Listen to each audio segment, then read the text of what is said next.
తెనుగోళ్ళు ఇచ్చిన శిల్పక పండ్లు తేనె మామిడి పండ్లు తీయంగా దిందామె తీరొక్క పండ్లు చిలక నేరేడి పండ్లు కాపంలో ఇచ్చిన మక్క కంకులు అవి పాల కంకులు కాల్చుకొని తిందాము కందికాయలు పచ్చి పల్లికాయలు గుజారి గుజారి మామిళ్ళ కిందో నల్ల మామిళ్ళ కింద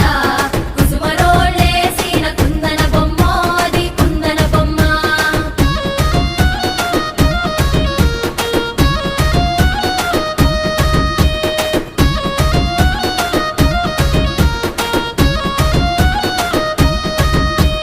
బెస్తోలు పెట్టిన పచ్చి చేపలు అవి వట్టి చేపలు కమ్మంగా